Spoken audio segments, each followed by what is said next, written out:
Вітаю, в ефірі новини громад і далі докладніше про те, що відбулося у нашій області.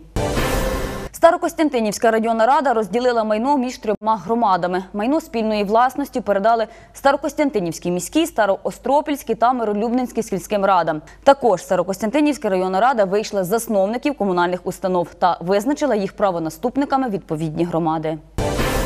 Кам'янець-Подільським підприємцям нагадали правила роботи під час карантину. Усіх працівників ринків та сервісних закладів просять не забувати про соціальну дистанцію та засоби захисту.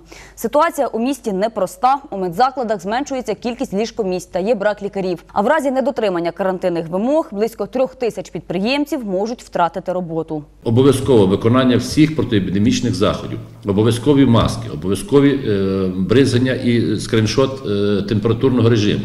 Тому що якщо будуть виявлені порушення такі, які не відповідають сьогоднішньому повністю нашому карантину, область може прийняти без нас рішення, де буде стояти питання про закриття ринків. Красилівська громада продовжує освітлювати населені пункти. Кілька днів тому вуличне освітлення з'явилося у селі Волиця. На вулиці Зарічній комунальники облаштували сучасні LED-ліхтарі. Кошти на проведення мережі передбачили з бюджету ОТГ. У Славутській громаді відремонтували вулицю Сагайдачного. Поверхня там міцна, бо має цементно-бетонну суміш. На часі оздоблювальні роботи. На автошляху потрібно обладнати бордюри та тротуари. Як кажуть у самій громаді, цей шлях має стратегічне значення. Перший етап роботи виконаний, що важливо, виконаний силами Славутського підприємства, Славутського бетону і руками славутчан.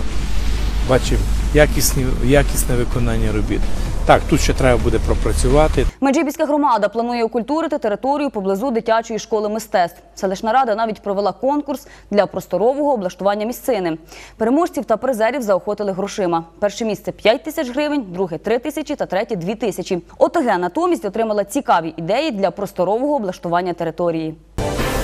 У Городку до Дня Незалежності Республіки Польща відбулися святкові заходи. Зокрема, в українській школі польського напрямку висадили дерева. Ця традиція існувала 15 років тому, проте про неї забули. Цьогоріч відновили. Тепер шкільний сад поповнився новими деревами. Учні висадили яблуні та черешні. На згадку, на пам'ять для дітей, для школи, для цілого городка. Тут встановлений і започаткований був садок раніше ще 15 років тому, і тепер цю традицію продовжує наступні покоління. Це були усі новини громад на сьогодні. Більше про життя околиць нашого краю розкажемо у наступних випусках.